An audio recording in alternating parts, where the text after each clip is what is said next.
what would you say is like the best way to get over that? Like that we are going to get better as we grow. Like it's like going to the gym, like lifting weights. You get stronger and you look better, but you don't look better overnight. You don't get stronger the very next day. It takes consistency. And sometimes we're afraid of the consistency in our podcast. We don't want to show up and not be great. So what would you say to somebody who's starting a podcast right now?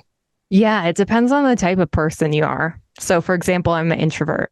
So I knew the easiest thing for me to do at the beginning was just go get a Calendly link together, getting people to schedule before I was like fully ready, getting people scheduled before I even knew what I was doing, and just going and showing up, doing research before on that person and starting the whole process before I had a chance to say no. So that's what worked the best for me. And the reason why I think using guests is so helpful, especially at the beginning, is because you can rely on someone else for content versus feeling like you have to come up with all the content yourself. Like if you're extrovert, can talk about anything, maybe you want to do some solo episodes at the beginning because that's just easy for you. But for me personally, I found that was super easy. And then from there, you can always ask the guest, like, what do you think of this interview? Like, what questions do you wish I would have asked? What you feel like I maybe didn't touch on that I should have touched on in this episode?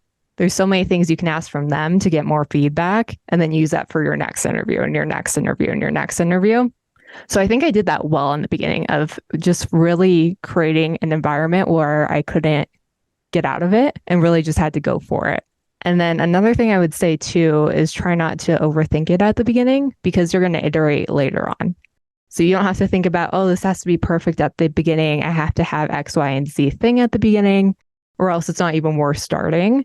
I would say just get whatever you can get out there. Try not to overthink it and just let yourself change it over time so that you could at least get that initial feedback and at least have the ball rolling down the hill versus like waiting to roll the ball down the hill and just letting time go on. And maybe you don't even start the podcast at that time. So I would say that. I would say try to get more strategic at the beginning in terms of like figuring out how you're going to use your time best within the podcast and what things you should be doing yourself, what things you should be outsourcing, how much time you actually have to put towards the podcast. Because you might think you have more time than you actually do, but really you have less time with, a full-time job, all the things going on in your life.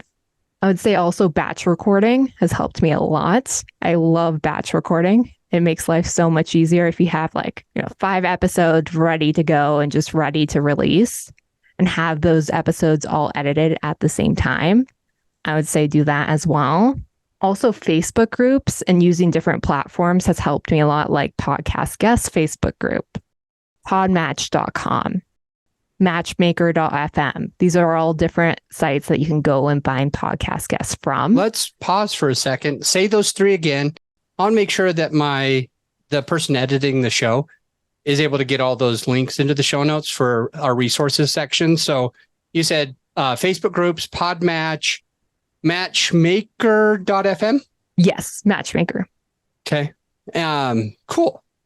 So why do the Facebook groups help you? Does it help you get guests? Does it help you be a guest? What is the goal there?